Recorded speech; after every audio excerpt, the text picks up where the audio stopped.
रवि शर्मा जी, आपकी धर्मपत्नी श्रीमती मृदुला देवी शर्मा, आपके दोनों बालक विवेक और अदिति, पूरे बुढ़ैनिया परिवार के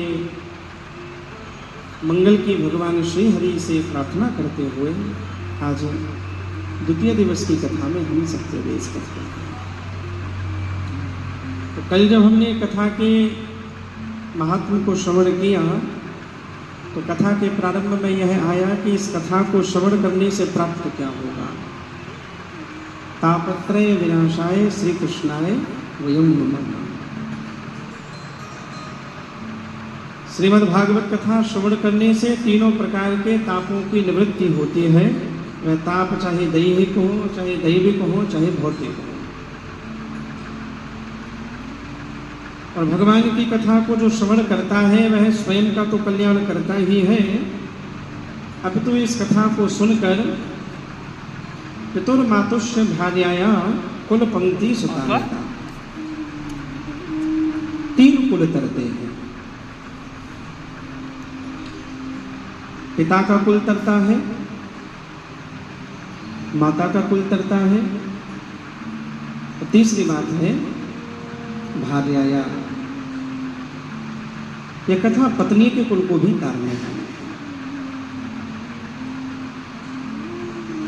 किसी के जीवन में असावधानी से, अज्ञान में, मद में, मूढ़ता में, मोह में, प्रमाद में, विषयासक्ति के कारण अगर कोई अपराध बन जाए और उसकी गति धंधकारी जैसी हो जाए तो प्रेत जन्म में भी कोई व्यक्ति क्यों ना हो, प्रेत पीड़ा विनाशिनी इस कथा को सुनकर वह प्रेत पीड़ा में पड़ा हुआ व्यक्ति भी मुक्त होकर भगवान का पार्षद बन जाता है। कल हमने धुंधकारी की कथा को भी श्रवण किया। बंधुओं, भागवत जी में है 12 स्कंध और भागवत जी में है 3 से 35 अध्याय और भागवत जी में है 18,000 श्लोक। नैमिषारण्य की पावन भूमि पर शौनकादि ऋषियों ने सूत जी से महात्म की कथा का श्रवण किया और प्रथम स्कंद के प्रथम अध्याय के प्रथम श्लोक के साथ अब भागवत जी का मंगलाचरण कर रहे हैं। ये मंगलाचरण का पहला श्लोक।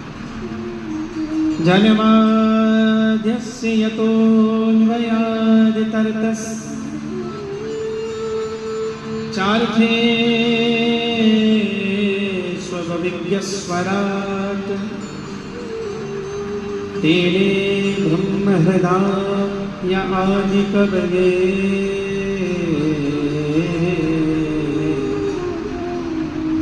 मुह्यन्ति यत् सूरयः तेजोवारिमृणां यथा विनिमयो यत्र त्रिशर्गो मृषा धाम्ना स्वेन सदा निरस्ते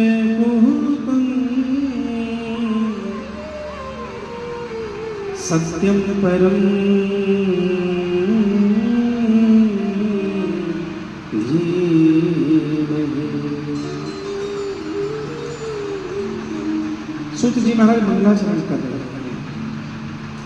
जन्माद्यस्य यतोऽन्वयादितरतश्चार्थे स्वविज्ञस्वराट्। जो परमात्मा जगत की उत्पत्ति करता है,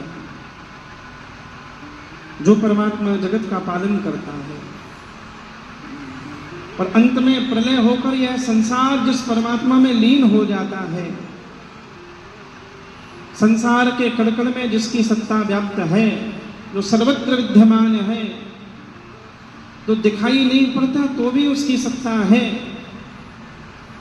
जो प्रकट होकर भी अप्रगट है और अप्रगट होकर भी प्रकट है। और भगवान भगवत गीता में अर्जुन को बारंबार ये कहते भी हैं, मैं ही प्रकाश के रूप में हूं, मैं ही शीतलता के रूप में हूं, मैं ही रस रूप में व्याप्त हूं, मैं ही संगीत हूं, मैं ही कला हूं, मैं ही ब्राह्मण के मुख से निकलने वाला वेद मंत्र हूं। मैं ही ज्ञानियों का ज्ञान हूँ, मैं ही वैराग्यों का वैराग्य हूँ, मैं ही वेदांतियों का वेदांत हूँ। मैं ही भोजन में रस के रूप में व्याप्त हूँ। अहम वैश्वानरो भूत्वा प्राणिनाम देहमाश्रित प्राणापान समायुक्त पचाम्यन्नम चतुर्विधम्। जय श्री श्याम। मैं ही सारे संसार में व्याप्त हूँ, मैं ही विश्व हूँ, मैं विश्वनाथ हूँ। प्राणनाम देहमाश्रितः।